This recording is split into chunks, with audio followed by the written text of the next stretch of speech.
Hello, for anyone who ends up watching a stream, feel free to like, comment, subscribe. Also, feel free to check out either a Medora musical playlist, which has in it all the videos that I posted to a YouTube channel that are about the Medora musical that I saw.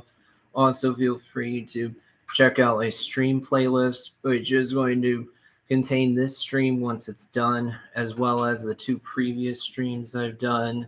And feel free to check out like UDJ or Unpredictable DJ playlist.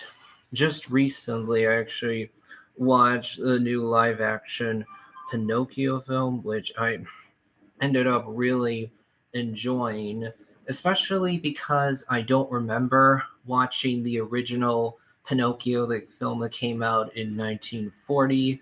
Maybe I saw it a long time ago, many years ago, but if that happened, I don't remember watching it. So I was basically watching Pinocchio for the first time. That helped me to really enjoy it because I don't have a sentimental attachment or emotional connection basically to the original Pinocchio. Whereas when it comes to The Lion King, I've seen the original Lion King many times before. Same thing with Beauty and the Beast. I haven't actually seen all of the Disney live action remakes. I've seen some of them. I actually really enjoy the Jungle Book remake. I haven't watched the Aladdin remake. What? You haven't watched the Aladdin remake? It's amazing. Yeah. It is amazing. Yeah, it's so funny. Oh, that's good to hear. Yeah, similar to Pinocchio. I don't remember anyway watching the original Aladdin. I definitely know about it from the internet. I know that it has the genie in it. It was played by Robin Williams. Greatest actor ever. Yeah, he was quite funny. I You know most of those lines in Aladdin were improv. Oh, really? Oh, yeah. Oh, That's yeah. The interesting. song. Right, Cal, did you want to come over here? Oh, yeah. The song. You want me on that side or that side? It's up to you. The song. What is it? You'll be my or something friend, or that one was improv by him.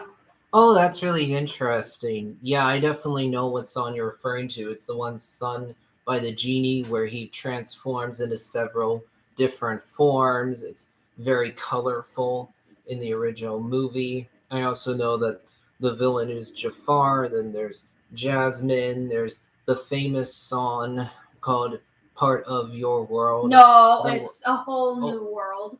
Oh, yeah, that's right. A Whole New World. Part of Your World is from Little Mermaid. Yeah. Gotta get your Disney stuff right. I'm the Disney freak here. I see. Yeah, I forgot for a second. That's indeed true that Part of Your World is from The Little Mermaid. Another movie that I don't remember watching, but I know about. I know that there's the song Poor Unfortunate Souls, sung by the film's villain. I blanking on the name at the moment. Ursula.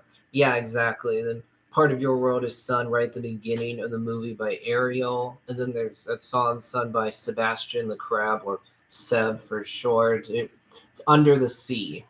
I've heard that song before when I've watched YouTube videos.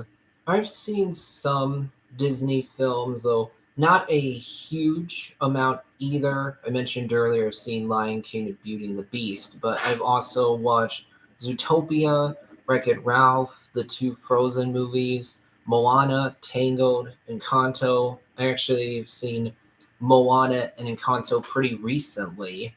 I really enjoyed both those films. In fact, me and Eliza actually watched Encanto.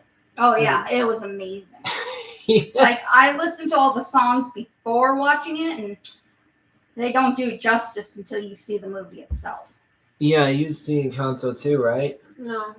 No. I love that bluntly, no. There's a lot of movies that you guys watch that are Disney that I haven't seen, like Moana, Zootopia. I've seen Wreck-It Ralph. not Encanto. And what was the other movie you named? I Frozen. I the mentioned the Frozen two movies. Frozen movies. Yeah, I haven't seen any of those. We're gonna have to have a movie night. Speaking of which, that's Yeah. what we're doing tonight. We're gonna watch Boy in the Striped Pajamas. Oh, I haven't heard of that movie at all. What? Oh boy, it's so good. It Yeah, is look- really good. It's about the Holocaust, and it's Oh. really good. It is extremely good. Wow. Okay. Some You very just have some to very watch it. okay. Some very serious subject matter. That's for sure. Mm-hmm. Is it a newer movie or older? Came out. It's older. Oh, when did it come out? Did it? Oh, hey, Dad. Yeah, I know quite a good amount about a Little Mermaid. Definitely. Came out in See- 2008. I was thinking 08. Okay, yeah, it came out over 10 years ago. So it's definitely on the older side for sure. Not super old because it came out after 2000. Oh, interesting, Dad. Yeah, the movie may have won awards. Do you guys know if that's the case? I'm pretty sure it's won some awards. Yeah, I think so. It's pretty deep. Oh, that is good to hear. So, Dad, just so you know, this here is Raquel, Hi. and that's Eliza back there. I've seen quite a good amount of movies before. In fact, me and you have seen several movies in theaters. I've actually seen several. Actually, Dad, I was just saying there in the chat. Just go ahead and name some movies that you've seen before and like. Yeah. Me and you have watched several dog movies in theaters. Like we've seen a movie that's literally called Dog. What? Yeah, there is. What is that about? It's about this guy who's in the service. Hey, Mom. Yeah, I can see the message you posted in the chat, but you're not on camera, just like Dad isn't on camera either. So it's not that I can see you or hear your voice right now, but I can see your message. Yeah, Green Mile is a movie that I actually just Didn't we watched watch that? recently. Yeah. Yeah, that is a great movie. Man, that's Wait, scene. who was it? Was it Tom Tom Hanks? Hanks. Tom Hanks. Yeah, Tom Hanks is a really good actor. I think we'd all agree with that, right? Yes. Yeah. Good. He played in Pinocchio too. Yeah, Yeah, he was that's Geppetto. Yep. very. Yeah, that is very true. He's played Woody in the Toy Story movies. He starred in the movie Captain Phillips. Oh, The Woman King. What's that movie about? Do you guys know about What that? is it? The Woman King says right there. No, I've never. Oh, heard that's of the newest one that's coming out. It's about this girl this woman who is actually a warrior, I believe, and she fights for her country pretty much, and she's the only one who's like brave enough and stuff like that. it. That sounds pretty good. And they're like, we'll elect her the king, basically. That's what I've seen from commercials. That's what I'm getting at. Okay. Yeah, that does seem really interesting. I think we'd also agree. That scene right at the end of that's really good to hear. That scene right at the end of Green Mile where the guy, the really big guy, I'm blanking on his name for some reason. He's led to his execution by the prison guards, and then when the time comes for them to actually do the deed, for them to actually carry out the execution, they Mhm. obviously don't want to do it. Right. They know that it's their job to. They know they are obligated to, but they obviously don't want to actually go through with it. In fact, we see that one guard is flat out crying. Yeah. Even though Tom Hanks's character ultimately does order the execution to actually be carried out, he does so with a lot of reluctance, a lot of hesitation. Mhm. And then right at the end, he says that basically ever since he actually did that, he's felt like he's been cursed. That Really. his Yeah, he It- said that at the end to the woman. He goes, and then he brought out Yeah. Mouse too. They've lived pretty much a lot. Oh, Yeah. that's right. I remember. Yeah, it's very that narration right at the end of the movie is very sad because that guy is basically talking about how he's watched other people die around him while he still lived, and therefore he feels that he's had this great burden on his shoulders ever since he ordered that guy to be executed. But at the same time, it's really heartwarming, and the big guy. Yeah, Dad, that's very true. After the execution, that guard does not do executions any longer because he just cannot bring himself to do so. Also, do you guys remember what that character's name is? The big black guy? No. Do- Totally spacing on the name. God, now I gotta look it up. We will have that information in a moment. Yeah, I've got my phone on me. I see. Yeah, aside from Disney movies, I also am a big fan of Pixar's movies. I think Oh yeah, me too. Yeah, I think what's impressive about Pixar is even though they've made 26 John Coffey. yeah, That was his name in the movie. Yeah, that's Yeah, what his name in the movie was. Yeah, Yeah. John Coffey. yeah, he says John Coffey like the drink. Yep, Is that? Oh yeah, that's exactly what he says. but spelled differently. Yeah, I think it's really impressive about Pixar is even though they made like 26, 27 films, I don't remember exactly how many. Oh yeah, Dad, you mean what was the name of the actor that plays John Coffey Yeah, in that what's his movie? name? Michael. I don't know how to pronounce it. What? Where is it? What? Up top. Oh yeah, it's Michael Clark Duncan. Yeah, that's the name of the actor. Pixar has made mostly good to great films. Did Oh. you know that The Green Mile was based on a story inspired by Stephen King? Yep.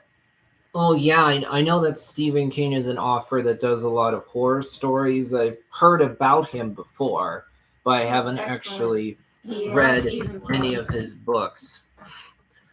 Yeah, Shawshank Redemption. Yep.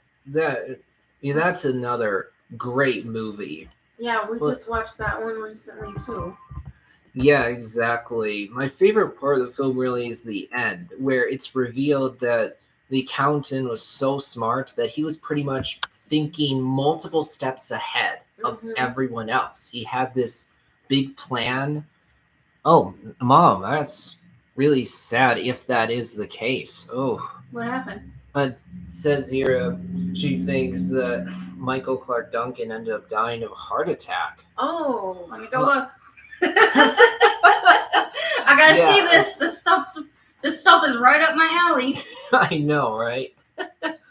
I love how at the end we learn that this guy has had this plan that he's basically been carrying out for years, for a decade really. Yeah. And It's a long time.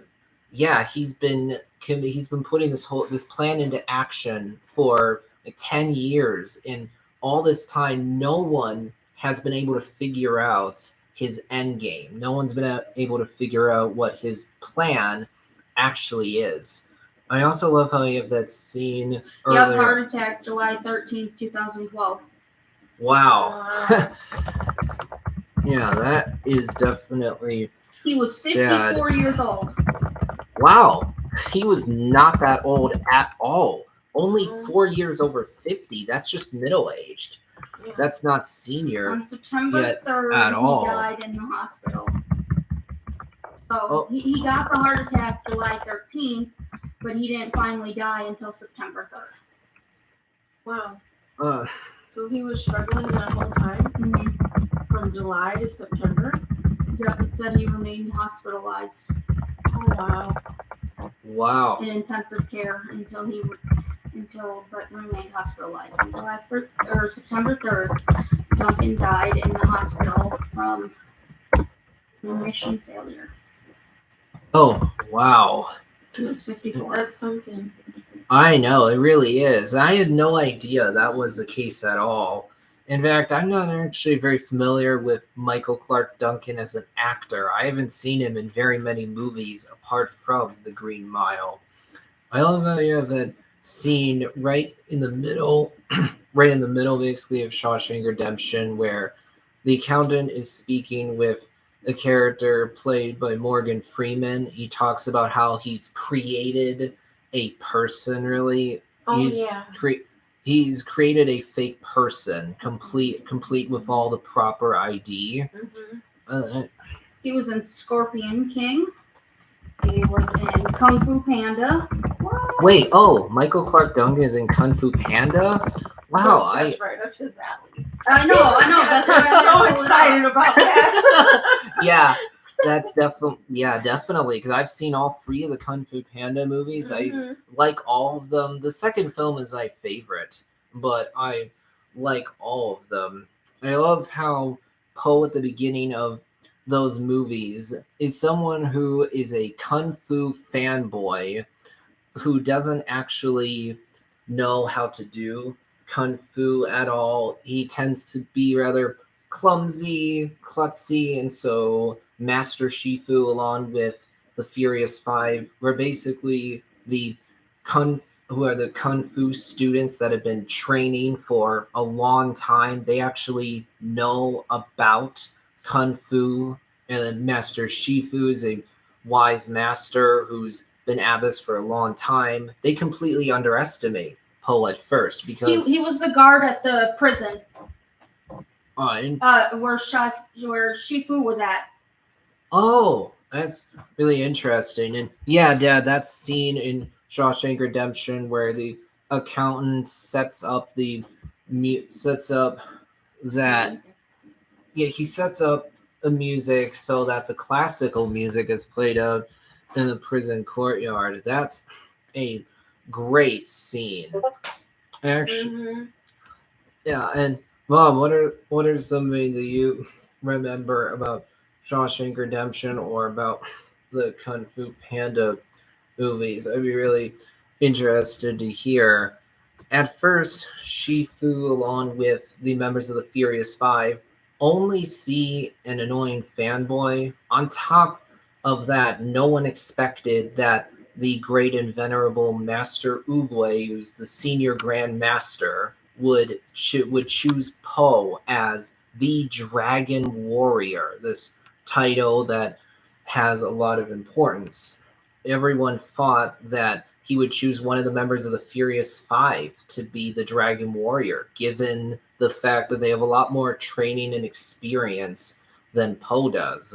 But the most unlikely candidate, Poe, ends up being chosen. And so they are not happy about this at all. But what we see is that Poe proves himself. Shifu and the Furious Five learn that when motivated properly, Poe actually can be a great warrior. And then in Kung Fu Panda 2 and 3, we see Poe grow both as an individual and also as a Kung Fu student. He grows closer to Shifu, the Furious Five, and he also becomes more skilled at Kung Fu.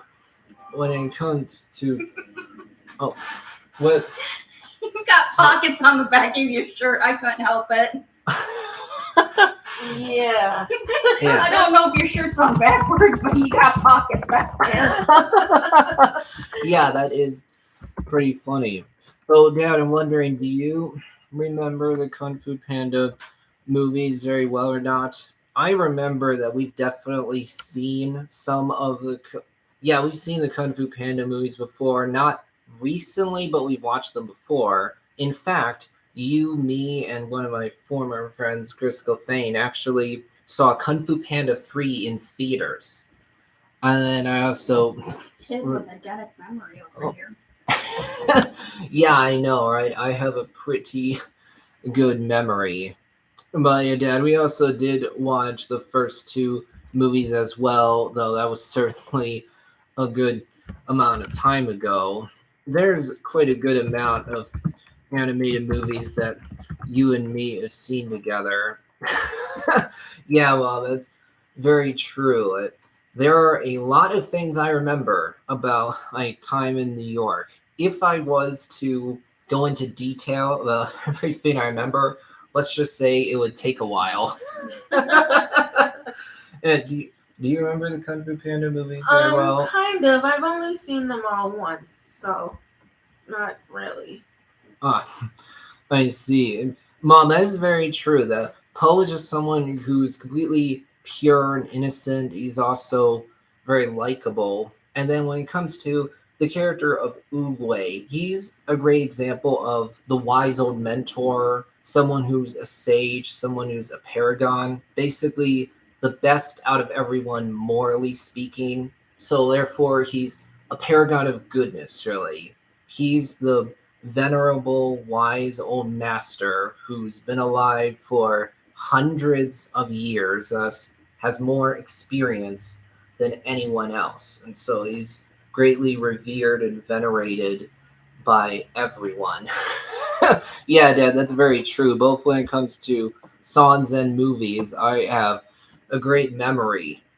When it comes to songs, that's really shown by the fact that I have this playlist that now has almost 2,000 songs on it. Yeah, it's really been growing lately. Oh yeah. Yeah, and then I have a different playlist that I created basically with Eliza and Raquel in mind.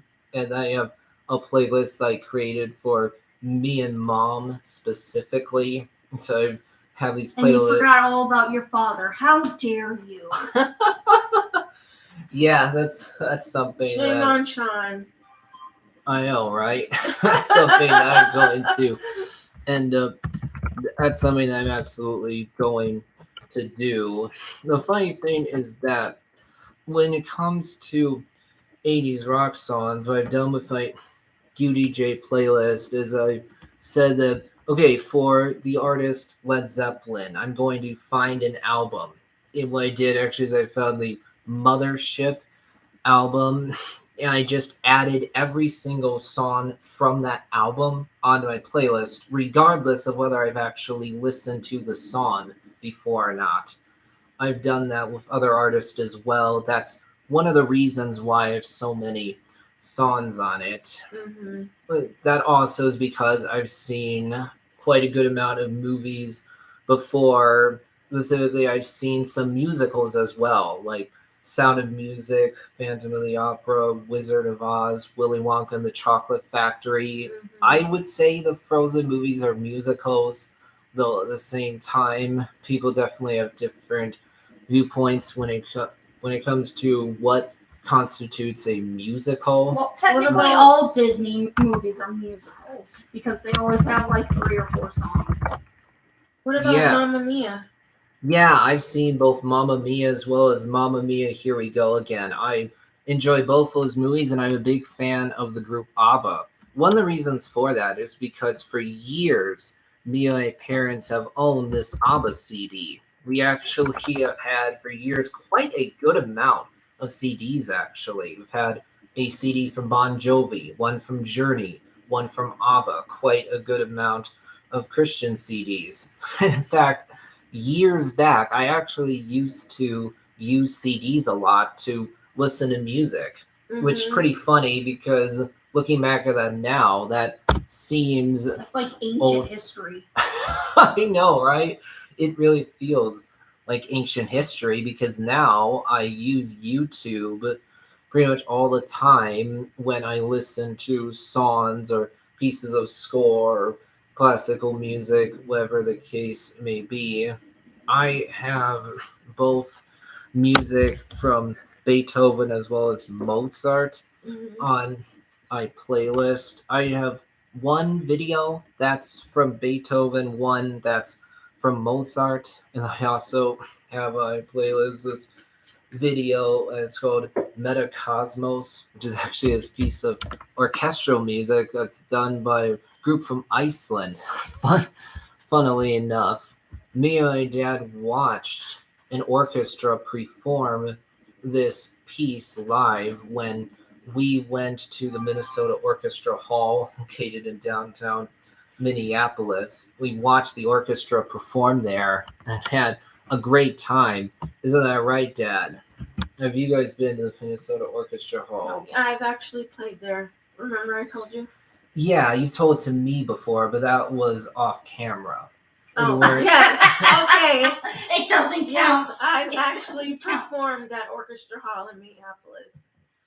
Yeah, It doesn't count. It wasn't on camera.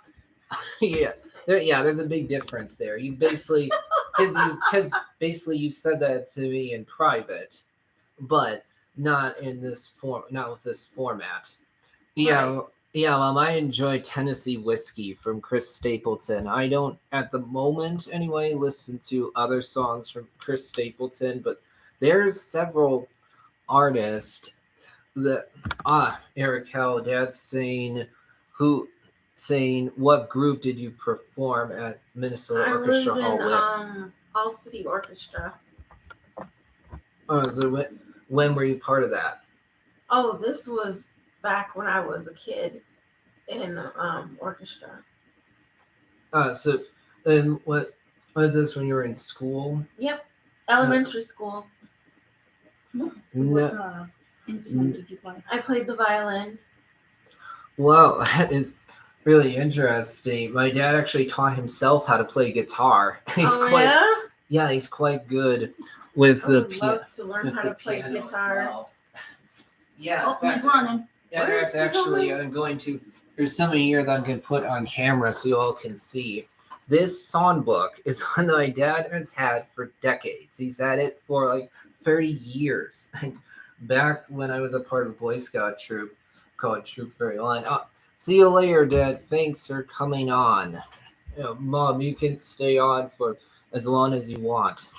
Back when I would go camping with Troop 31, we went to quite a good amount of different campsites. Most of the time, we were camping for a weekend. We'd leave Friday, come back Sunday. But once a year, we'd camp for a week. My dad would come along to Boy Scout camp, and he'd actually play songs on his guitar using this songbook. He would play a lot of oldies, like he would play One Tin Soldier from the original cast, Puff the Magic Dragon from Peter, Paul, and Mary, Blowing in the Wind from Bob Guthrie. Wait, is that the right artist? I'm not sure. He also did Blowing in the Wind by Bob Dylan. In fact, Blowing in the Wind is a song that was originally recorded in the 40s. Oh, So that's a long time ago.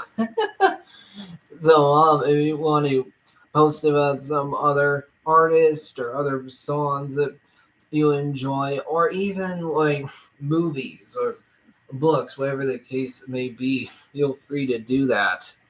The funny thing, in fact, is that this songbook contains some of the classic and traditional Christmas carols.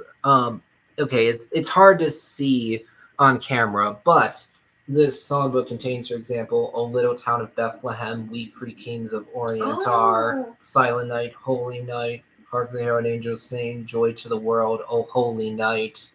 It has a lot of the traditional Christmas carols, basically the songs that are sung during Christmas time when a group of people goes out caroling. Mm-hmm. But in addition to that, the songbook also contains a lot of classic holiday songs like Deck the Halls or Oh Christmas Tree or Rocking Around the Christmas Tree. Basically all the songs that you hear during the holiday season.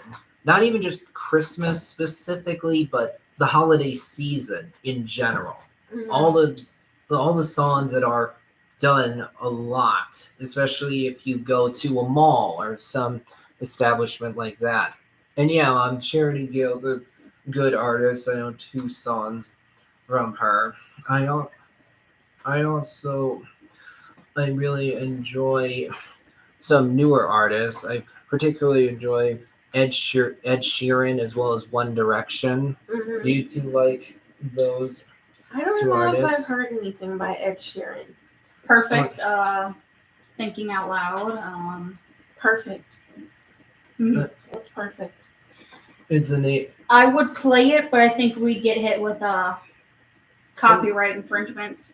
Yeah, Oh, that's true. I don't know the details of how that works exactly, but what I know is that yeah, if we play some song on stream, that could happen. I'm not sure if it would, but that would then make things more complicated, and I wouldn't want. You'd be paying a fine. Yeah, that's something that I definitely want to avoid. I personally don't play any instruments myself. I have been part of a couple of choirs. Like I was a part of church choir back when me and my parents lived in New York. I've mentioned before on camera that I used to live in New York, but specifically me and my parents lived in this small town called Bergen that is surrounded Is it by Virgin or Burr? Like a bee? Bergen. Yeah, there's some big cities that are not too far away from Bergen. I don't remember exactly. Mom, do you remember the details here? If so, go ahead and go ahead and post about them. Me and my parents lived in Bergen for over 7 years, from September 2010 to late May 2018. So, as you can imagine, we have a lot of memories there. Mhm. If I was to go over everything I remember about Bergen, they include everything I remember about other places that we've lived in, like Pella, Iowa, or Holland, Michigan, or Menominee Falls, Wisconsin, or Milwaukee, Wisconsin. That would take a while. Me and my parents really enjoyed living in Pella. Holland was good too. Like, what places have you guys either lived in or visited for any amount of time? Well, I've been living here in the Twin Cities mostly, but I've also lived in Wisconsin. I've visited Texas, Illinois, South Dakota. I've been to Japan. Yeah, that would be it for me. Wow, that's really interesting. You've been to Japan. Yeah, You've I been- speak Japanese. Let's hear Really? it. Can you actually speak Japanese? I used to be fluent in it, but you know what they say: if you don't use it, you lose it. So, What is it? No. Hajime Mashite means how are you doing? Hajime Mashin? Hajime Mashite. Hajime Mashin. All I know is konnichiwa.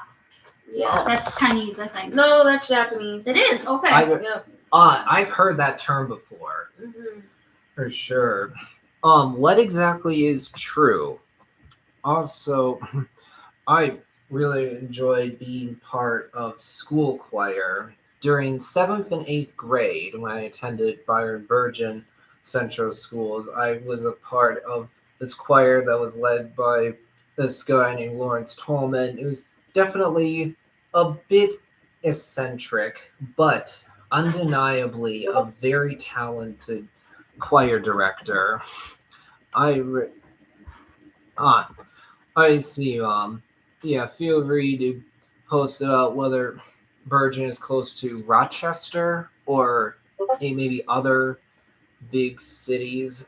I remember very well going to New York City. That was really awesome. I remember Mom, me, and you and Dad went there. I think it was just me and Dad, but we went there many years ago. But it was fantastic. Eric, I'd love to be able to go to a different country. I think that would be really interesting. I'd It love to was go to Japan. awesome. Like being in Japan, they're so much more advanced than we were. It was just amazing to see the different culture. And I actually stayed with a host family for a week, and I got to go to Japanese high school. And yeah, it was quite the rewarding experience. Yeah, it would be really interesting to learn more about the culture of a country that's located on the other side of the world, basically. Yeah. Yeah. I mean, but when you're talking about places like Japan or Australia, they're a long ways away from the U.S. So Mhm. you can imagine the culture is going to be really different. All right, Mom just posted in the chat. What were you doing in Japan? You kind of Well, I Mm. went to Japan with school, so it was basically an educational trip. So how long were you in Japan for? I was in Japan for 2 weeks. Okay, a decent amount of time. Mhm. My mom's actually been to Bolivia before as a foreign exchange student. Cool. And my dad has been to Europe before. He's been to Berlin in Germany as well as Austria before. Yeah, my sister just got back from Africa. She went to Kenya and Tanzania. It Uh, was pretty awesome to see what her experience was.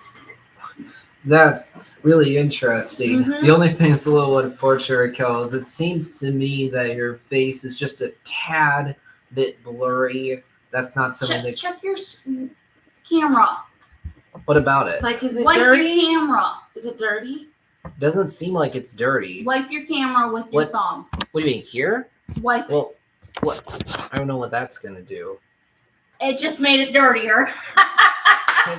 Yeah, you probably need to clean it. Pardon me. You're covering up the screen there. Oh, is that? Does it look better? When you do. Does my face look better? Oh wait, that's actually much better. Now. Damn! I Oh my gosh, Sean. Okay, Boy. that's much. Yeah. Yeah, Mom went to Bolivia during the summer of 1976. In fact, I remember for years now, she's had this framed picture from Bolivia, specifically from Machu Picchu. Oh, cool. She really, and yeah, Mom, you can see our faces a lot better now. That's for sure. In fact, the We fun. almost went through the whole show being worried. Well, we're only 37 minutes in. That's Yeah, almost the whole show. not necessarily. Well, we But- have to leave at like, what time is it? 2:50. Well, we have to leave at like 4:00 because we have to get dinner started. Okay, that's fine. It means you still have a bit over an hour left. That's a decent amount of time. Yeah, I did actually had a really great time going to Europe. In fact, during A Sound of Music, right at the end of the movie, the Von Trapp family are performing on this stage that's located in Austria. My dad's actually been to that place before in person. I think it would be awesome to actually go there. There's no doubt that Julie Andrews had a great voice. Oh well, that's really interesting. Machu Picchu is near Cusco, Peru. Yeah, I'm certain you've told that to me before, but I'd forgotten. Oh my God, Cusco sounds like Emperor's New Groove because his name was Cusco. Yeah, that's very it's like true. you threw off my jam. Yeah, I've seen The Emperor's Groove before. I Yeah, think it's a pretty good movie. funny. You've seen it before too? Mhm. And then they made a series on it too. Did they? Oh, yeah, Emperor's New. It was something about high school, and he was going through high school and stuff Wait, as a llama? Or wait, No, was as it a a human. llama? Oh, as a human afterwards and everything. And he was Okay. trying to get one of the girls to fall in love with him because he was like madly in love with her. That's really interesting. Recently, I've actually been watching the series The Good Doctor. I'm actually finished with it now as of today. I watched seasons 1 to 4. I had already watched season 5. So now I'm really up to date with the show until season 6 comes out in October, which is something that I'm absolutely looking forward to. In fact, I remember, you remember this too, several years ago, me and Dad actually watched that show together. We got to maybe season 2 or season 3, I don't remember exactly. Yeah, Mom, that's great that you got to see that beautiful view. Technically, I have been to Canada before because my aunt and uncle on my mom's side used to, until recently, have a cabin up in Canada that they would go up to visit. One time when I was pretty young, me and my parents actually went up to Canada to visit my aunt and uncle at their cabin. I don't remember much specific about this because I was pretty young at the time, but I have no doubt that we had a great time. I've actually visited several states before, like both North and South Dakota. But Eliza, Yo. what are some places you've visited or any other I've places always you been in lived? Minnesota. The farthest I've gone is Illinois to see my aunt. Well, my mom's best friend since like elementary school, but we consider her an aunt. So we went there for like a week. Huh. Needless to say, that was all drama BS. I'm sorry to hear that. How long ago was it that you went to Illinois? 2010. That was definitely a good amount of time ago. I remember well, me and my dad went to Chicago, Illinois. Actually, me and my parents went to Chicago. It's just me and my dad alone went on this boat ride. And me and my parents visited visited Shed's Aquarium in Chicago. Oh yeah, Dude, I was supposed to visit that with Josh this summer. And it's sad to hear that you didn't end up being able to go. It's a great aquarium. It is. It's wonderful. And in fact, me and my dad have been to the aquarium located in the Mall of America. Yes, that is fun. They have mermaids back. Oh, they do? Yeah. How recently did those come back? August. And I don't know how long they're staying for. I see. I'm glad to hear that. Me and my dad have been to the Mall of America twice. One time we did this ropes course, and the other time we went to the Sea Life Aquarium, which I think is a good, though not great, aquarium. The main reason for that is because it's not that big. It's fairly small, so it doesn't take that long to get through the whole aquarium. Obviously, it depends on how quick you move through it, but you can get through Sea Life Aquarium pretty quickly. But me and my dad are still definitely glad that we went to this aquarium. In fact, I actually posted about going to this aquarium on Facebook, and actually just within the last few days I posted about going to the Montevideo County Fair both this year and last year. I had a great time in both cases. I think you guys would agree that's a lot of fun. I've never been. Eliza, have you been? Yeah, I went this year. It was okay. I mean, I wish I would have gone later in the day, but I went pretty early in the morning, and yeah.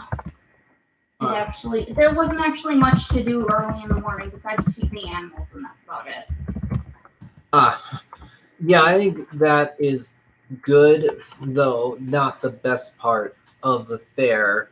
This year I got to see this show called Canines in Flight. It's done by this group of people that adopts dogs who were in a rescue shelter or maybe on the streets or had an owner, but that owner didn't treat them well. Basically, dogs who were not in an ideal situation. This group of people gives these dogs families, and then dogs participate in these shows that involve them catching frisbees, for example, or dancing. It's just pretty entertaining to watch.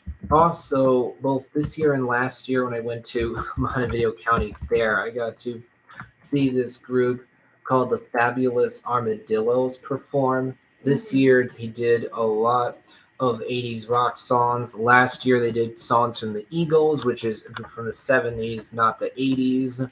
Are there concerts you guys remember going to? I've never been to a concert. Tons of concerts. Unless you count school concerts. Yeah, no, I used to go to concerts a lot in high school. Can't remember any of them, but yeah, I've been to quite a few concerts. Yeah, that is great to hear. I been to some, though not a huge amount. Me and my dad went to a Mark Robbins concert one time. That was definitely good. Oh, Dad, "Shallow from a Star." Shallow, that's a good song. Yeah, that's from Lady Gaga. I have that on my UDJ playlist. I have a decent amount of songs from Lady Gaga. Not a huge amount, but definitely some. We I li- love Lady Gaga. She's awesome. What's your favorite song, Raquel? Alejandro. I'm not sure if I know that one. Yeah, Dad, feel free to go ahead and post about artists that you enjoy or specific songs that you enjoy or genre that you enjoy, whatever you want. The Lady Gaga song that I've known about for the longest would be Poker Face, which is actually played in both the 2010 Karate Kid remake as well as the movie Percy Jackson and the Olympians, The Lightning Thief, which is based on the Percy Jackson novels that are actually some of my favorite books. They're ones that I've read some of them anyway, multiple times. Like how I've read the Harry Potter books multiple times. In fact, actually, Eliza, do you want to go ahead and get one of the books over there? Bring it over so you can show it on camera. Have blood prints. Yeah, I have all the Harry Potter books in my room. In fact, actually, back when me and my dad used to read books of each other, we read at least the first Harry Potter book. I think we may have read some of the second book. And then actually, just a couple years back, we watched the first Fantastic Beasts film in theaters. And then actually, me and Eliza saw Fantastic Beasts Secrets of Dumbledore in theaters. It was really good. Yeah, we both enjoyed it. What is definitely unfortunate is that the author J.K. Rowling, who did the Harry Potter books, has made comments over the years, or she basically delved further into the lore of Harry Potter. She said some things that are not very good. She's gone into too much detail. But regardless, the books I think are still really good. I enjoy the movies as well. I also enjoy some other female artists like Katy Perry, Miley. Madonna. Yeah, Madonna is one that I actually learned from Raquel. I enjoy this Material Girl from Madonna, for example, along with a few others. Enjoy Taylor Swift, Katy Perry, Miley Cyrus. One song from Camila Cabello. It's called Havana.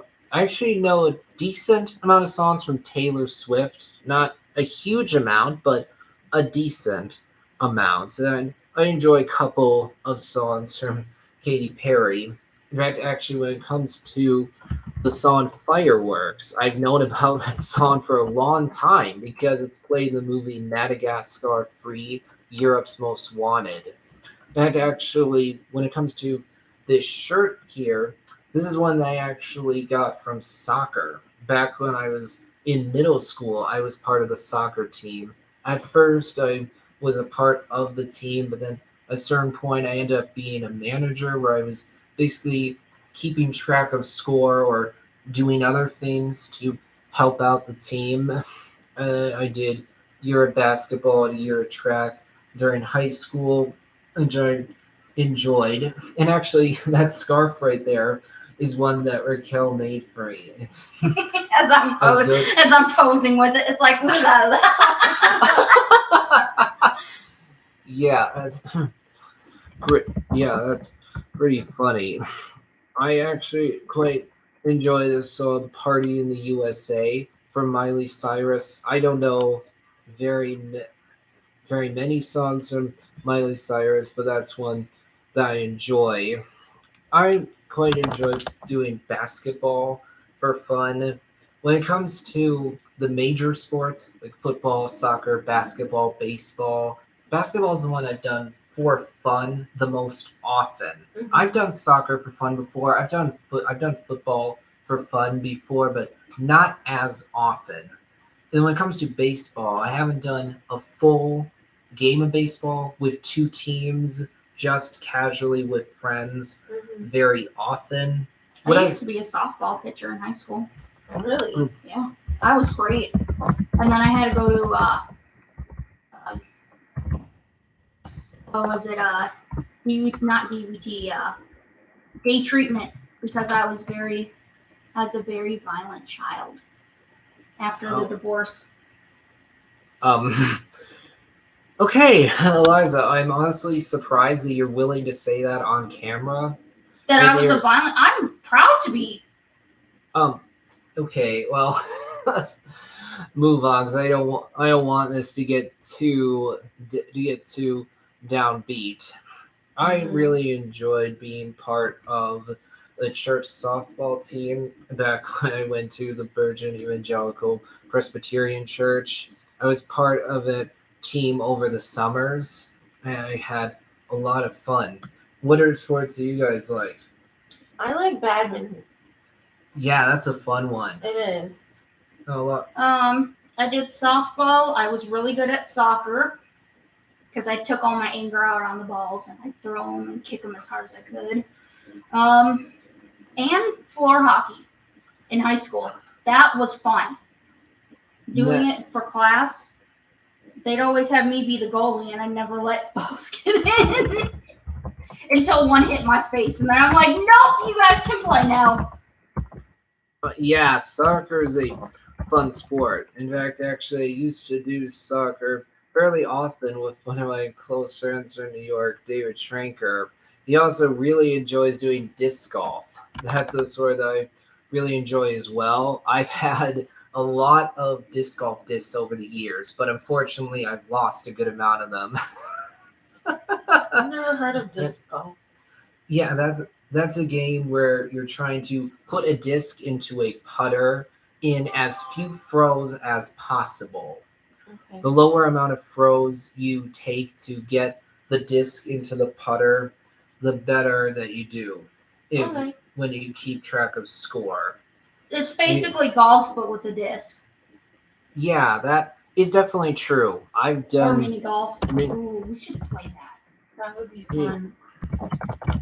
yeah, mini golf is a fun They have sport. one here. Did you know that? No. Yeah, they got a mini golf over by the pool, not the pool area. I don't know. They have mini golf and go karts. Oh, we should plan that. It'd Yeah. have to be for next summer because I think they're closed for the season. Alrighty. Mm-hmm. Because they have high schoolers working it, so of course. Sure. So you tell me at the last minute. Yep, you're welcome. Yeah, I've done mini golf a good amount of times before. I haven't ever done professional golf before, but I think mini golf is fun. In fact, actually, back when I used to play the game Wii Sports, when I actually had a Wii, I did golf sometimes, though admittedly, I didn't do golf that often. More often, I would play either baseball or bowling or tennis. Oh, bowling. Bowling's a lot of fun. We got bowling alley. That's like $5 a game, and then you pay $2 for shoes. We Yeah, should do it's- that. Yeah, we should do that. Yeah, we should because the bowling here in town is pretty cheap. I think that game's a lot of fun. Hey, there goes Bob. Let me see. Believe in Bob. Back in New York, there was this bowling alley that I used to go to pretty often. In fact, there was a time where every Saturday I would go to this bowling alley right after I was done with karate. And then I've been to the bowling alley here in Montevideo a good amount of times before. Oh yeah. Yeah, Dad, you and me have been there before. We've had a lot of fun, am I right? I also, at one time, been to a bowling alley in St. Cloud. Me and my parents went there once. We had fun. Back in New York, I actually had 2 badminton rackets as well as the birdie. I Mhm. would do badminton sometimes, either with my dad or friends. I thought that was fun. Yeah, it's a lot of fun. And in fact, Dad, you've done some sports that are in that same vein. For example, you've done racquetball before, which I played pickle. yeah, that's a fun game. Back when I would go to high school gym class, we would sometimes do pickleball. Isn't it the same thing as badminton? I mean, Yeah. you're using the same birdie, but the rackets are just like a hair bigger.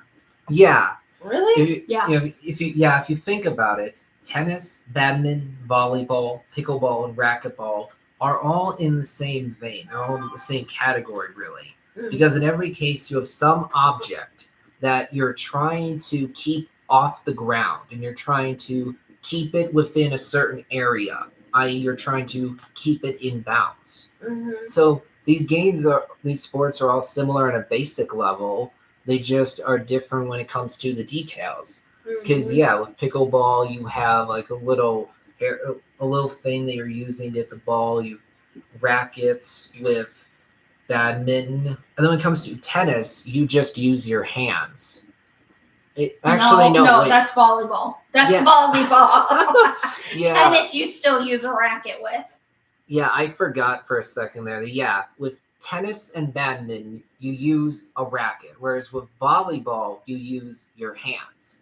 Out of all those sports, volleyball is the one I've done the most often. I think that's pretty fun. Which other sports have you guys played before? I haven't actually played sports except for badminton. Eliza, have you done any of those sports before? The ones I just mentioned. The Ellen gym class, yeah. Oh, volleyball. Just that? Yeah, I played volleyball. I know we had the swim. We had when you were in 6th to 8th grade, you got to learn how to swim. And if you were a really good swimmer, you got to play in the deep end with the other coach and do different dives and stuff. And if you were a kiddie pooler like me and you didn't know how to swim that well, they'd teach you, and then they'd see how far you get by the end of the semester. So they do it. Get this, they do it during winter time. So when you're soaking wet and you go out in butt cold weather and you get sick, blame the gym teachers. Man, I would not want to do that at all. I really enjoy swimming. I think it's a ton of fun, but I would not want to do that in the winter. And when it comes to hockey, actually, I've done a game that is within the same vein. It's a game where you use a soccer ball, basically, and then you use the hockey sticks. I try to remember what it's called. But when I've done that before, Hockey ball? I said hockey ball? I don't know. Yeah, I don't know why I'm blanking on the name, but I've done that game before when I was a college student at SMSU. Sometimes I would go with other students that were part of the group crew to a frozen lake. I think it was a frozen lake, but basically we'd go there, use the hockey sticks. So they're trying to hit this ball into a goal. Mm-hmm. So therefore, it's similar to hockey. It's basically it was just for kids sport. So they could see the ball instead of a puck. So it's basically hockey. Granted, you didn't have a puck, but you had a ball to play with. Yeah, if you think about it, hockey, soccer, and this other game I just talked about are all in the same category because the goal is the same. You're trying to hit some object into a goal. I just specifically have not actually played hockey before. I've been to a hockey game before, though. Dude, those things get violent. Yeah. Have you seen some of the stuff on YouTube you can find? Oh, man. And then you've got some sweet kids who love their team so much. I seen this one kid, and he had Tic Tacs. And he's holding it up for one of the players, and he's over here pointing. So he threw it up over, and he got back the puck from the game. Wow! For giving him some Tic Tacs, and it's like, wow, that is awesome. Yeah, I've seen some hockey before on YouTube or on a TV in the background, and yeah, it definitely can get violent for sure. His puppy pouch is broken. Well, what can happen is that one player might push another player into the wall. No, they get physical too. They start punching and beating each other up. This is a very intense sport. Yeah, that definitely can happen. And it does happen. Yeah, unfortunately, that is true. I've been to a good amount of sports games before. In fact, Dad, you and me used to go to a stadium at this town in New York called Batavia that was close to Virgin. We'd go there to watch this low-level baseball team called the Muck Dogs play. A lot of the members of this team were college students, therefore the Muck Dogs is not a professional sports team, but a more low-level sports team. But we really enjoyed watching a team play. And Friday nights they would do fireworks, and in fact, the reason why we were able to go to these sports games is because a friend of ours from the church would give us tickets. In fact, this guy, this guy's wife is actually in charge of the karate class that I was a part of for years. What a small world, right? I also have been to some professional sports games before, though admittedly not as often. I went to a Brewers game back when me and my parents lived in Milwaukee, Wisconsin, and one time I've been to a Twins game before. I've been to 4. All of them were free. Wow, that's really interesting. I really enjoyed whenever I've gone to those professional sports games. In fact, there were other ones I went to when I was younger, but I don't remember those as well. Kel, have you been to sports games before? Yeah, when I was younger, we'd always go to the Timberwolves games, and let's see, what else? I'm trying to think.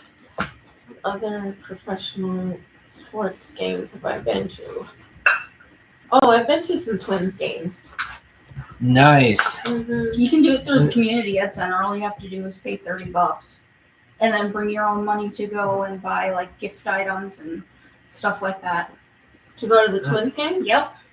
Oh. I'll have to show you. It's only like $30. Maybe they bumped it up to 40, but then you can go with community ed, and basically they take a bus up there. We leave at like 6 in the morning, and we don't come back till like 4 in the afternoon. No, we come back at like 8. That would be fun. Right?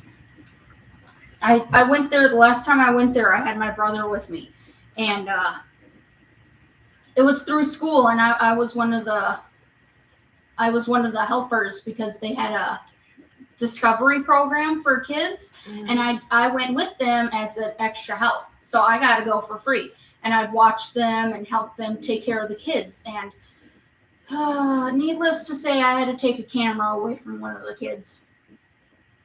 He decided to go into the girls' bathroom and take inappropriate pictures. Oh. And this kid was probably 12 years old. And then he seen a sign that said Sex World and had to take 20 or 40 pictures of that.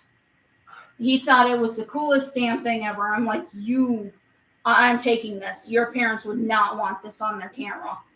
Yeah, so I took it and took pictures of the game and stuff like that. Yeah, and actually, I'm now going to show some of here. This is a weapon right here that I learned to use when I was part of that karate class. It's called, I don't remember what it's called exactly off the top of my head, but it's a sai. Yeah, that's right. This right here is called a sai. I am quite skilled at using it because I have years of experience. I can easily. Yeah, back up. Nope. Don't worry, guys. I'm not going to hit either of you. I know how to use this safely because I had a lot of experience. And then there's this other weapon that I learned to use right here. It's called a tonfa. And actually, the interesting thing is that several of these weapons I learned to use are derived from things that Japanese farmers used to defend themselves. They would just use whatever farming tools that they had to defend themselves. In fact, actually, when it comes to the karate system I was a part of, which is called Isshin-ryu karate, it is very much inspired by Japanese culture. In fact, there are other weapons that they're used by high level black belts. And it was really interesting to watch these black belts use these weapons when a test would happen to see if members of this class, Colomer Jones Karate, that's part of Ishinru Karate, were eligible to get promoted to a higher belt. You know what this looks on? This looks like a police battery thing. Yeah, it does. The police baton. Yeah. Yep. It definitely looks similar. I got to the rank of first degree black belt, and my dad actually started by doing karate with me. He got up to like either yellow belt or orange belt, some belt like that that's low level, and then he stopped doing karate. The funny thing is that at a certain point I was actually dad's instructor, which basically means that if I wanted to, I could have said, "Hey, you do 20 push-ups" or something like that. I would have just They- out of spite. If you make me do chores, you're gonna do 40 push-ups, damn it. Yeah, my dad knew that I could have done that, but I chose not to because I wanted to be kind. Have either of you done any martial arts before? No. No. I see. Yeah, I remember doing. I do meditation all the time. Interesting. I remember singing "Walking in Memphis" by Mark Cohn, "Don't Go Breaking My Heart" from Elton John, "Penny Lane" and "Ticket to Ride" from the Beatles, as well as the traditional Christmas carol "The First Noel" for my school choir. I had a lot of fun doing those songs. In fact, one time, me and the choir actually walked out of the stands to dance when we did this one song. It was pretty funny. And there was actually one time where me and my dad watched the Singing Silhouettes, who were basically the next level choir. They were the more sophisticated choir, whereas I was just part of the basic senior high chorale. Mhm. They performed the song "Yellow Submarine" in costume, which was really funny. Also, when I was a college student at SMSU, I actually saw some theater productions. For example, I saw Clue the Musical. Oh. In fact, our Cal here owns a movie that's based on the board game Clue. Yep. Like, I haven't seen before. I think it would be interesting to watch it just purely for sentimental reasons, because I've owned the board game Clue for a long time. I've owned it for years. And then I watched Clue the Musical when I was a college student. We should watch it. We should plan to watch it. Yeah, it's actually, interestingly enough, just recently, me and Eliza watched the movie James and the Giant Peach, which is based on a novel of the same name written by author Roald Dahl, the same author that wrote Willy Wonka and the Chocolate Factory, which You guys watched James and the Giant Peach without me? Yeah, sorry about that. Yeah, it's interesting for me watching a movie because I read that novel, James and the Giant Peach, years ago. So therefore, I decided that I wanted to see a movie purely for sentimental reasons. And recently, the three of us actually watched the movie Edward Scissorhands, directed by Tim Burton, which I really enjoyed. There's some other movies I enjoy from Tim Burton as well. Nightmare Before Christmas. Yeah, Yep. exactly. That's one I watched recently. Did you do Corpse Bride? Yes, too? you did. The Corpse Bride. Have you seen that? I don't know if I have. I think you would like it. Yeah, I think you would Yeah. like it. Yeah, I gotta watch it at some Yeah, we point. both own it, so. Dude, were you a sheltered kid or something? Yeah, let me tell you all about the barn I grew up in. And the Oh, Well, you must have boy. grew up under a rock if you don't know half these movies. Yeah, I know. Yeah, I know, right? I mean, let me tell you all about that rock. It's really interesting. Yeah, how many boats did you see under it a day? 20 or maybe 5? Oh my gosh.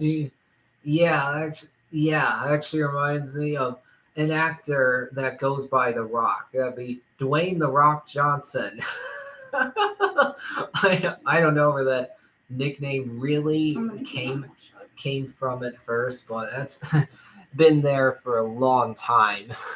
I also have seen both Batman 1989 as well as Batman Returns before, though admittedly I haven't watched either of those movies in a while. Just like how I've seen Batman Forever and Batman and Robin directed by Joel Schumacher, but I haven't watched either of those movies in a while. Have you watched The Batman?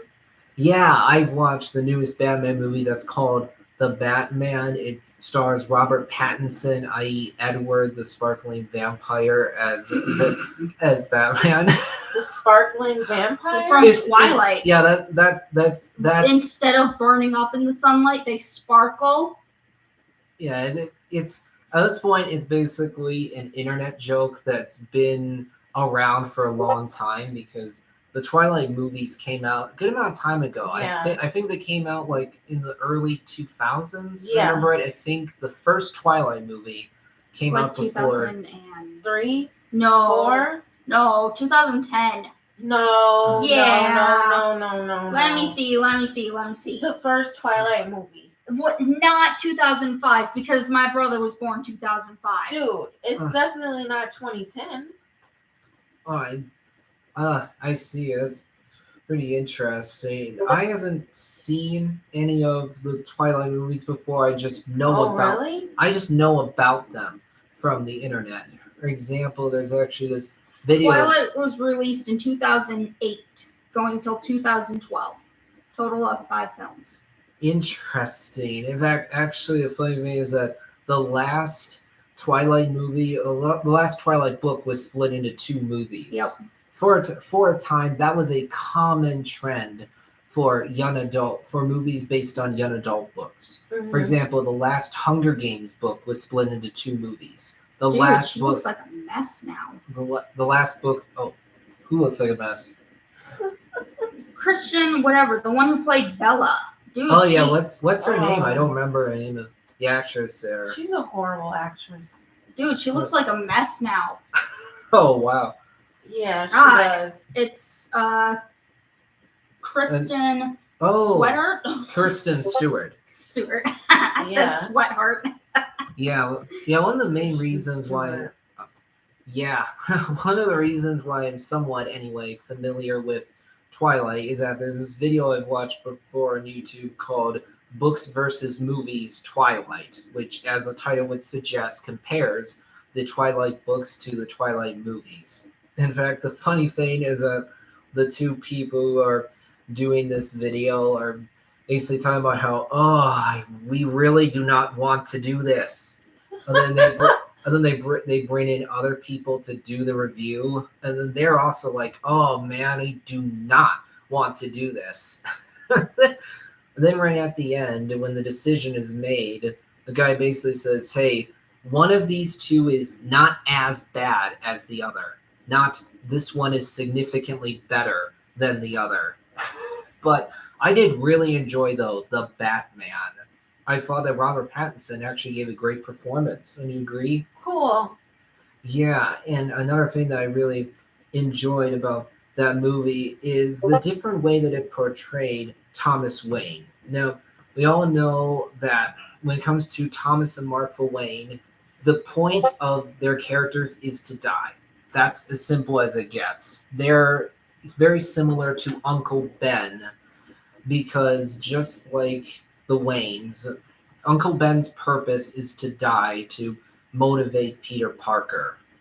Most of the time, Thomas Wayne is portrayed as a purely good man. This is definitely the case in the Christopher Nolan Dark Knight trilogy. We see Thomas Wayne a decent amount anyway through flashbacks, especially in Batman Begins. And he seems like a great man in that movie based on what we see of him. And then when it comes to Batman 1989, Batman Returns, Batman Forever, Batman and Robin, none of those movies actually explore Thomas and Martha Wayne at all. They're just Bruce Wayne's parents who have died, and that's left him with trauma, as is always the case. The movie Joker does actually explore That Thomas. was a good movie.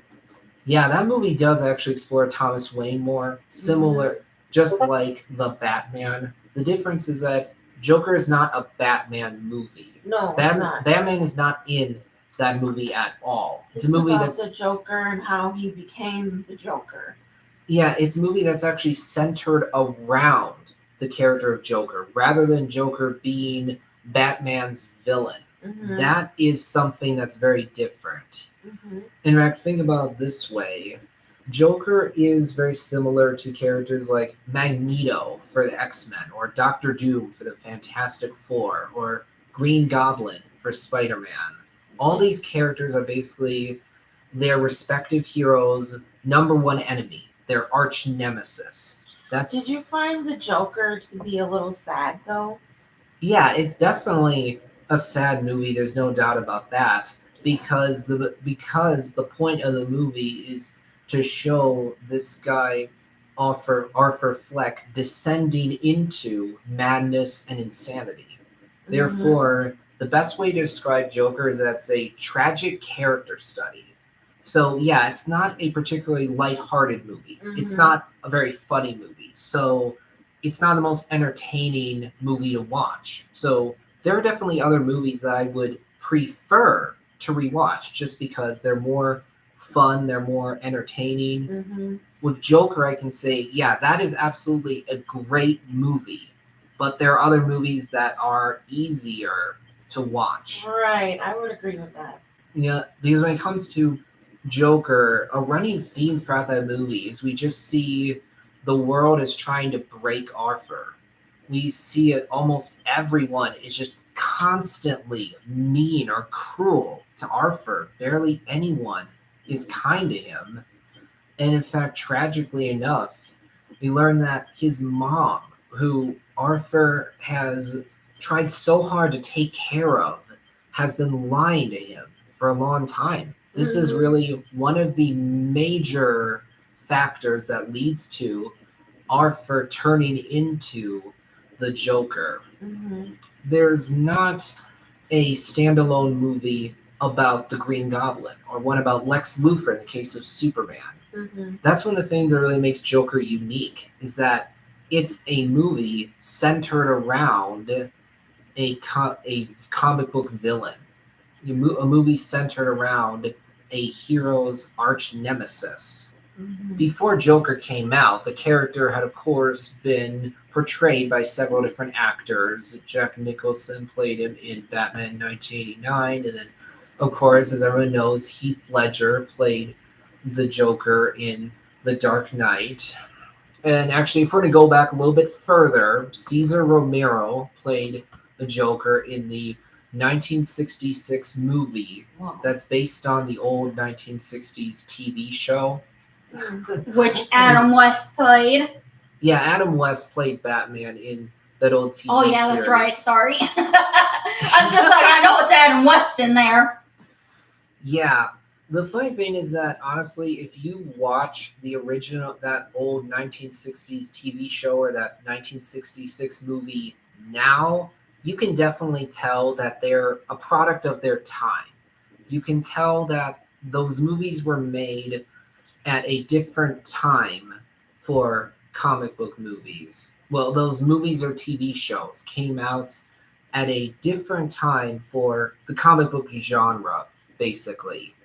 That movie and the TV series that's based on are quite over the top, campy, corny, goofy, silly, ridiculous, whatever word you want to use exactly. They're very lighthearted. And in fact, when Batman punches a goon, for example, in that 1966 movie, It went You- how? yeah, you Sam.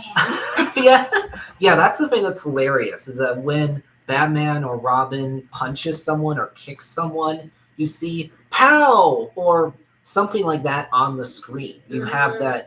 that onomatopoeia on screen.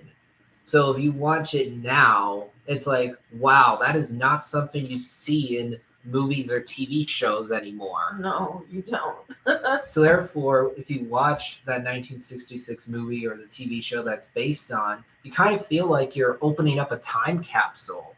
I think that's a really good metaphor to put it. It was like you're pulling out this piece of content that's very much a product of its time. Mhm. In fact, one of the big reasons why Batman 1989 was a groundbreak, what changed so much when it originally came out, is that the landscape for the comic book genre was quite different back then. And on top of that, Batman 1989 was the first time where Batman was portrayed in a more serious manner, not a silly, over the top manner, as he was when Adam West played him. So therefore, that movie is quite a game changer, and therefore, it's definitely important for the comic book genre. What? Well, I'm asking her something. It's 3:36. Uh, Let me see. Yeah, that movie is one that's definitely important to the comic book genre, but it's not one I've watched in a while. One of the big reasons for that is because it's not easy to find. I don't know if it's actually on any streaming service. And while I'm sure that you probably could rent or buy it on YouTube, if it's not on a streaming service, that makes it not as easy to find. You can, of course, look for a physical copy of that movie, but that's one of the reasons I haven't watched it in a while. And then when it comes actually to the first Spider-Man movie directed by Sam Raimi that came out in 2002, similar to Batman 1989, that movie was also a game changer because back then there weren't that many comic book movies that were being released. Nowadays, there's a ton of comic book movies being Yeah. released because of the success of the Marvel Cinematic Universe. Mhm. The landscape has changed to where now a new comic book movie is coming out every couple of months. Yeah. And then now you also have TV series on streaming services like Disney Plus, for example. You have the MCU Disney Plus series. Therefore, movies and TV shows are coming out quite often. But back in the early 2000s, that was not the case. One of the big reasons for that is because Batman and Robin was such a huge failure, both when it comes to how much money the movie made, i.e., its box office performance, and Mhm. also, of course, because it received scathing reviews. It's generally considered to be one of the worst comic book movies ever made. For that reason, back then there weren't a ton of comic book movies made. The major ones were the first X-Men film directed by Bryan Singer, which came out I think in 2000, and then you had The Blade, along with Spider-Man. Back then, those were the three major comic book movies that actually came out. But even though Spider-Man came out after X-Men, Spider-Man was the first true massive smash hit for the comic book genre. It was a massive blockbuster.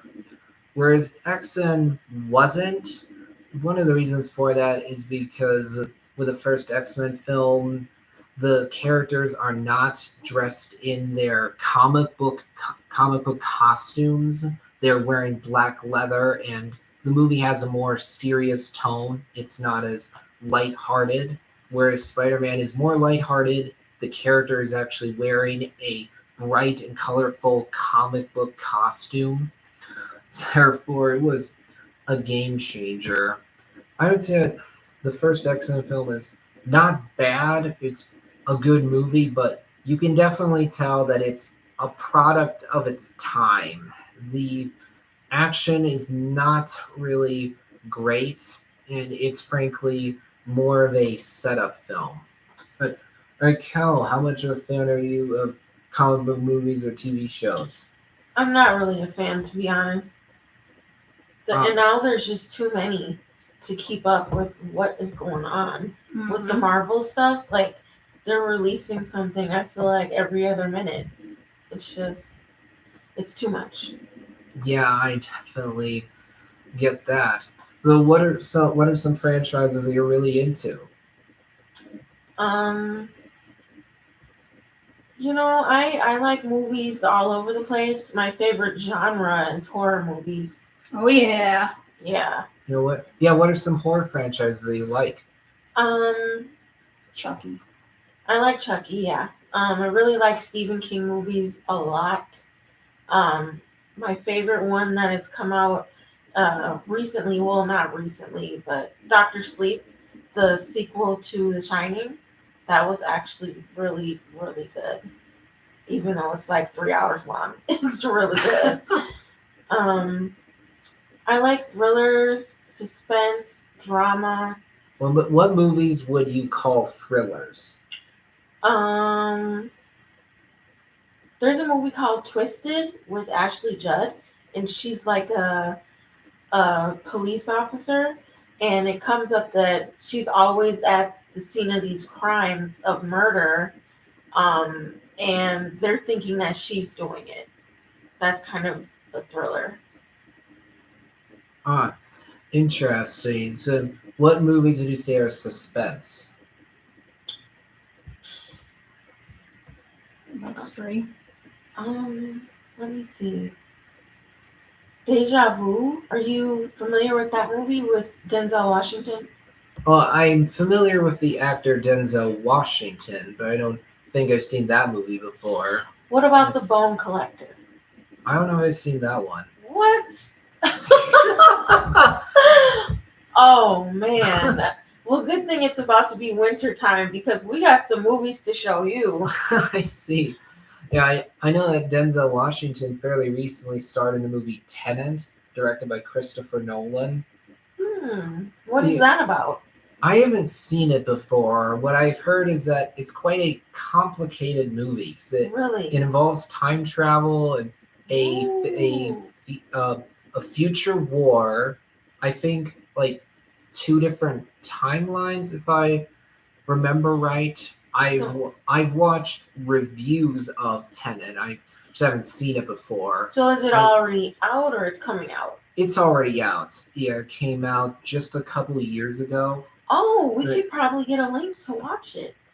You could definitely see if that's possible. Yeah. I actually watched both Interstellar and Inception. They're directed by Christopher Nolan. Inception is exceptional. Yeah, It is awesome. I love that movie. I saw it 3 times in the theater. wow, that's interesting. I have seen Inception before, but not in the theater specifically. I And used to own it. considering the sequences that are in Inception, I think that's a great movie to watch in the Mhm. theaters Mm-hmm. as opposed to just watching it at home. Mm-hmm. Because if you see Inception in theaters, you really hear that booming sound. Yep. And especially with that scene involving the hallway that's tilting around. Yeah. Man, I would love to see that in theaters. A funny thing is that the first time I watched the movie, I was a bit confused. It definitely took me a bit to understand. You The have to movie. be paying attention for sure. Yeah, Inception is not a movie that I would just casually watch. It's the best way I can describe it is it's one of those movies that I feel like I kind of have to be in a certain mood for. Mm. You know, I have to feel like, okay, I'm really ready to pay attention, watch the movie closely. Mm-hmm. But when I watched the movie a second, third time, I was able to understand it better. Mm-hmm. And I appreciate it more and more. So yeah, I do think it's absolutely a great movie. Just the idea of these people who go into dreams to Mhm. collect information, I think is a really intriguing idea. It's one that I don't know if what I'm trying to say is I don't know if the idea has been done anywhere else other than Inception. The idea of taking information or secrets from someone's dreams. I don't I know. don't think there's another movie like it. Yeah, I don't think there is either. And what's also really interesting about Inception is that the way it ends creates a lot of ambiguity. When you see that top and then you don't see Yeah. whether it actually Falls. whether it actually falls or not. Yeah. Yeah, the movie leaves the audience on a note of not being 100% sure what has Mhm. happened. Mm-hmm. And in fact, there's multiple different ways that you can interpret that ending. It's similar to the story of The Giver, because when it comes to the book The Giver, that story ends in a way that creates a lot of ambiguity because it ends with the main character maybe arriving at a town, but you're not sure whether he actually made it or if he's just hallucinating as he's freezing to death. Sean, we're gonna head out. We gotta get stuff ready for dinner. Let me Can see. we bring the cheese balls to the barbecue? Yeah, we Okay. can do that. That's fine. All right. I'm It was good chatting with you. I'm going to remain live for a bit longer. Okay. Yeah, you guys can go. I'm stiff. That's Yeah, why you made me sit on the couch, huh? Yep. Because I couldn't get up. Yep. Yeah, I totally understand getting stiff if you've been sitting for a while. If you've either been sitting on a chair or sitting on the ground, that's happened to me before.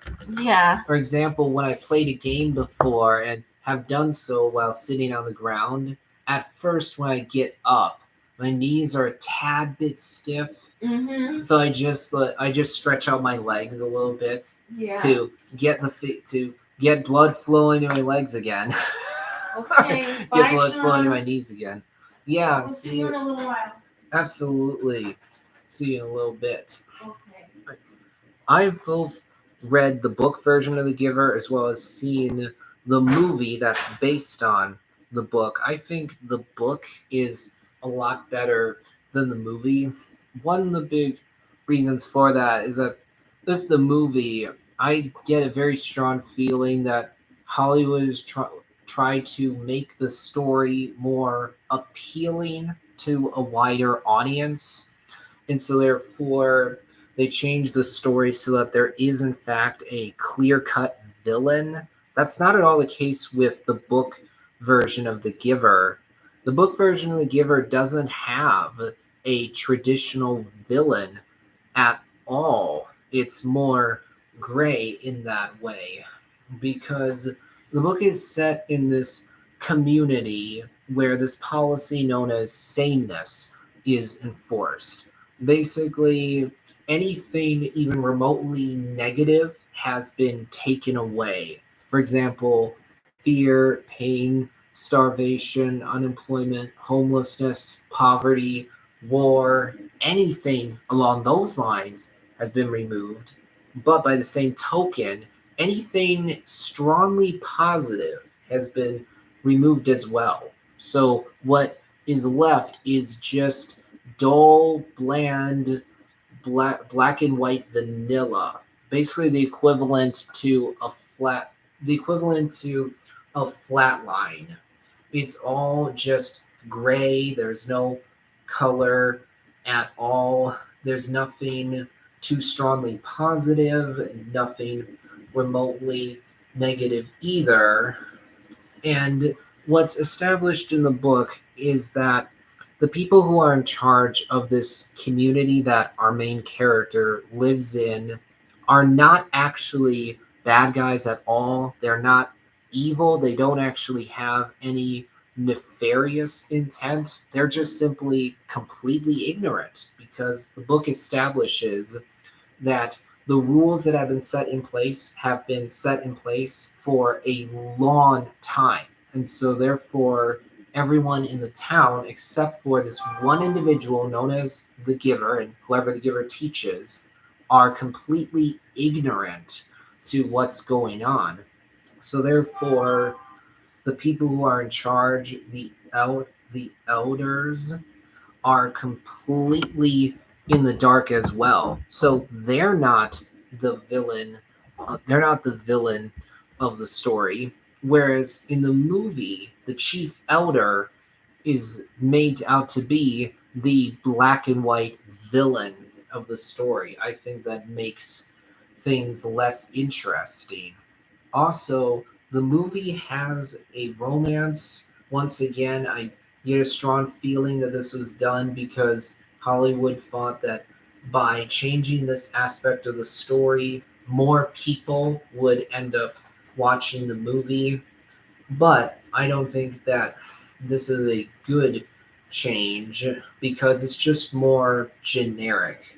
In the book, the main character is named Jonas. He ends up being taught by the giver the truth about what's really going on.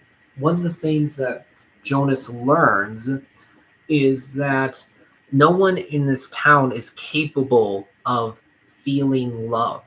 They can feel shallow and superficial pride, but that's it. At one point in the story, Jonas literally asks his parents, "Do you love me?" And how do they respond? They laugh him off. They say, "Jonas, that's a silly question. Of course we don't love you. If you had asked us, are we proud of your accomplishments?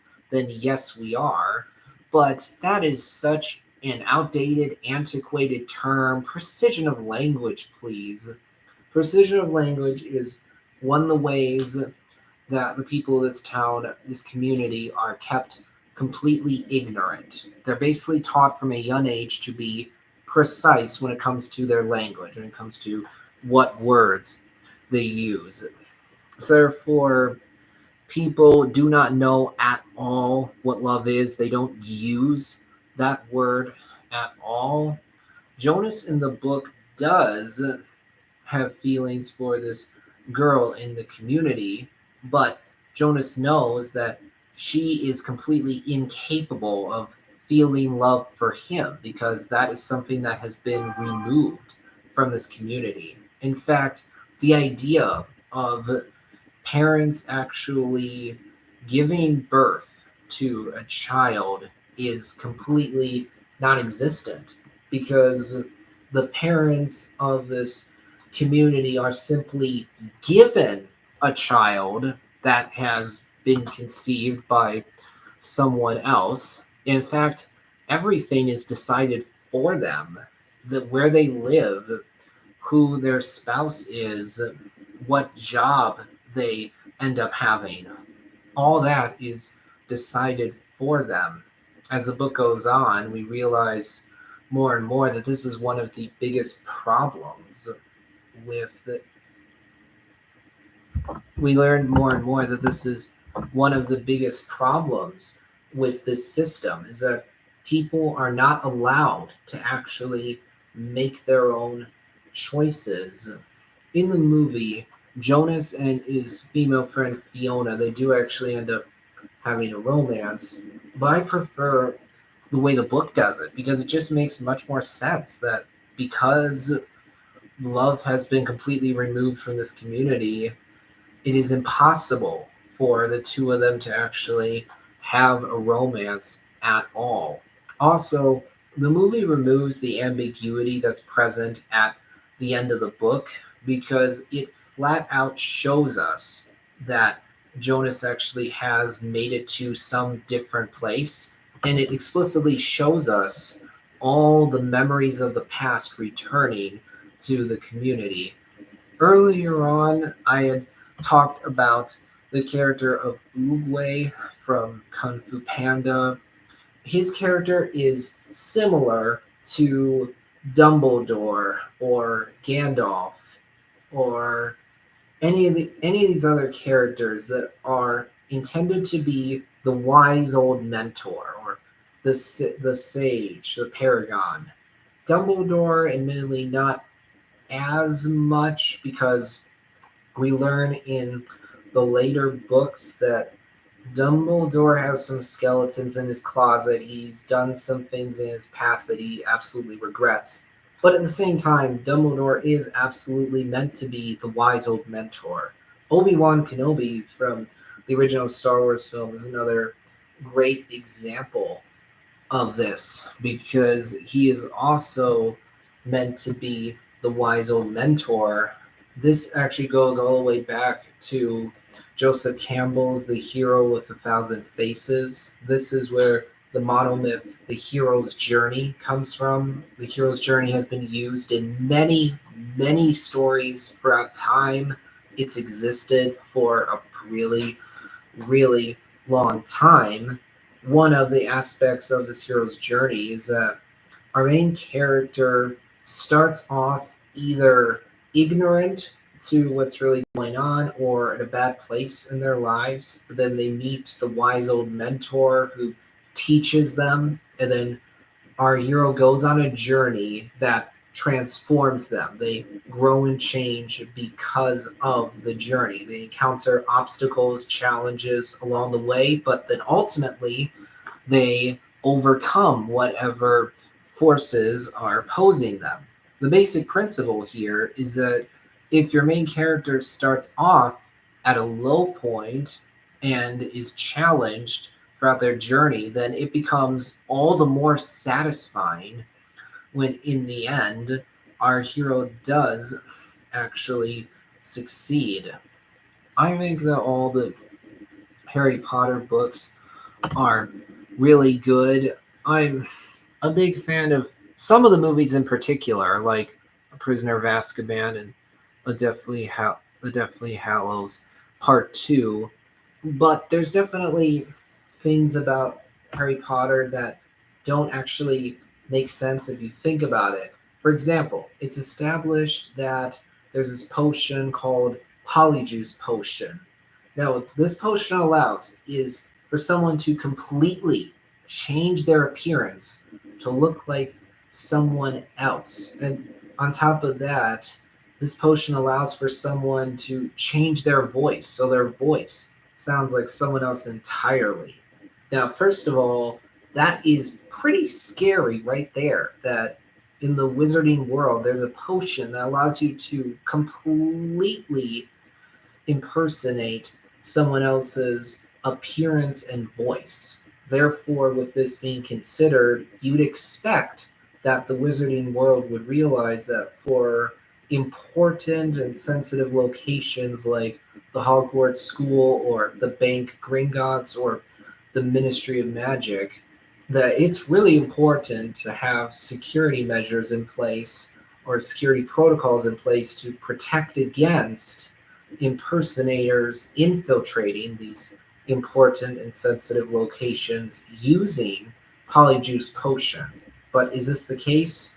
Nope, it doesn't seem like there are any kind of measures in place at all to protect against wizards or witches infiltrating these locations using Polyjuice Potion.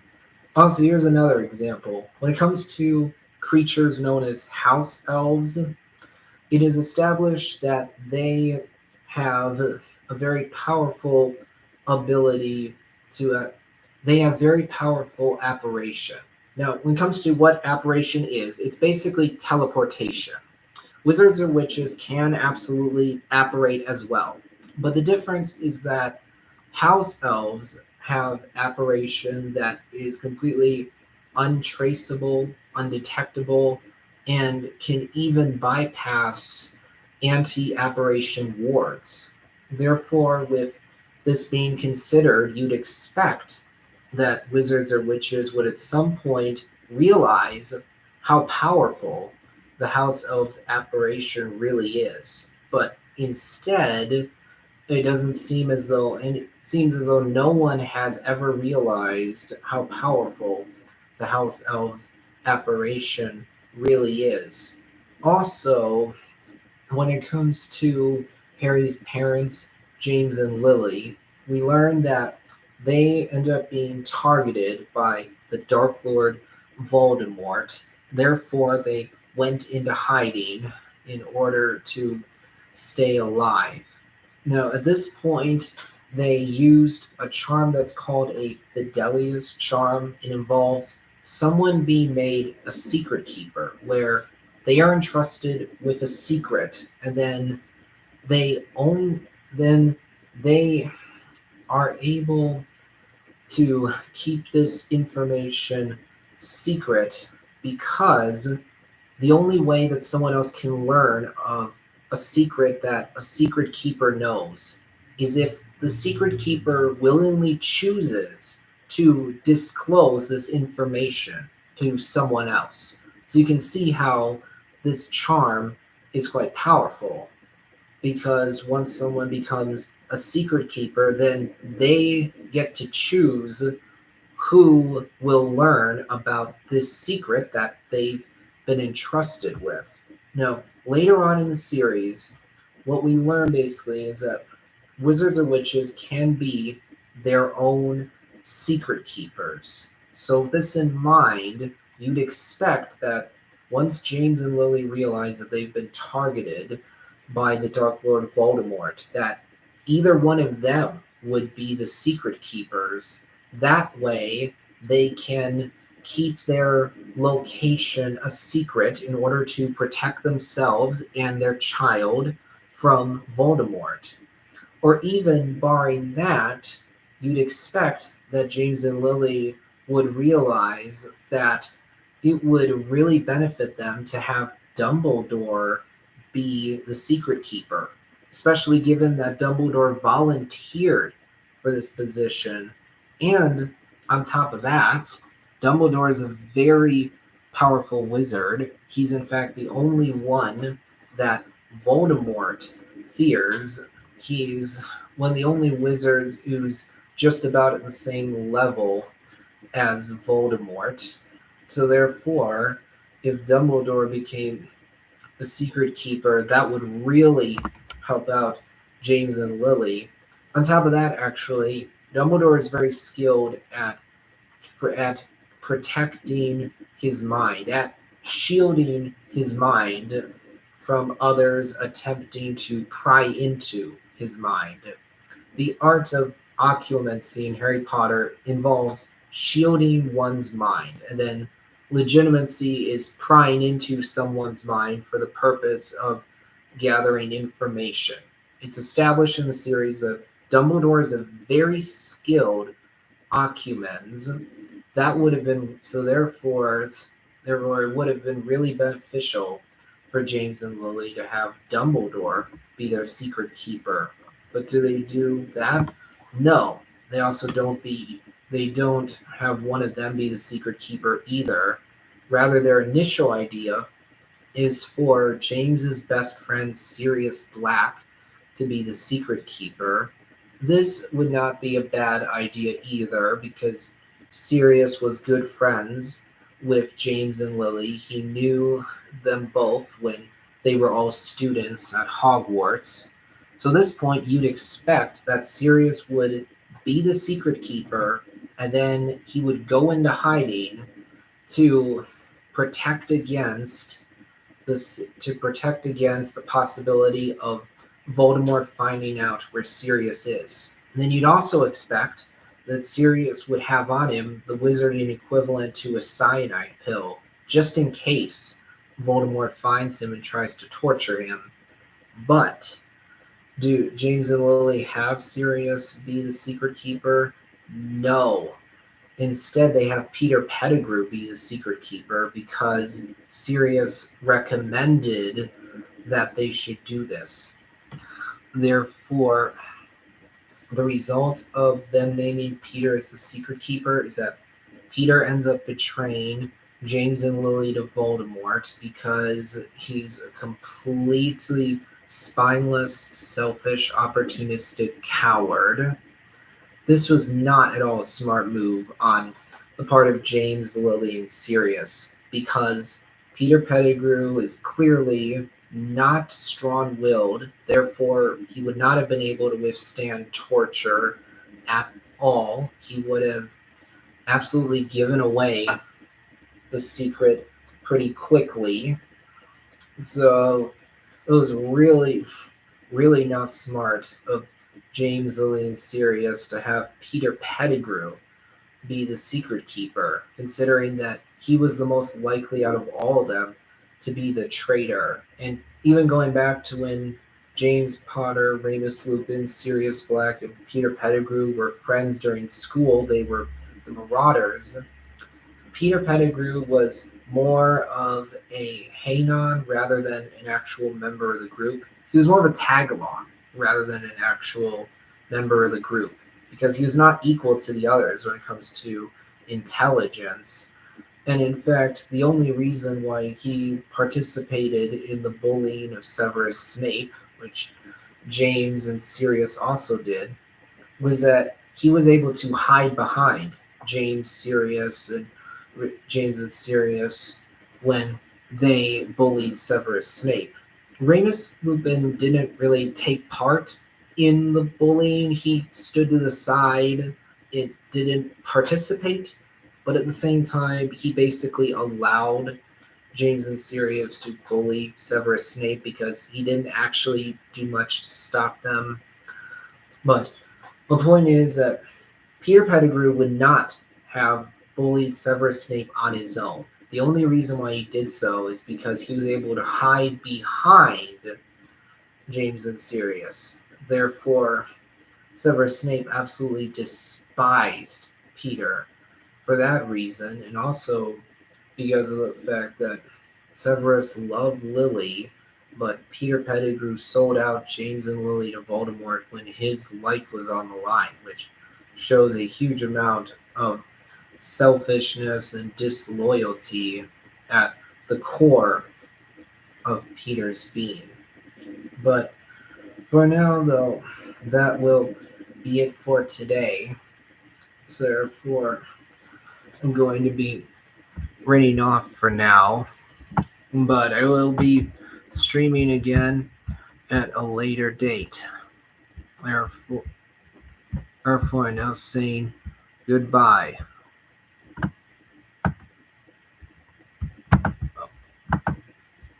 Let's see.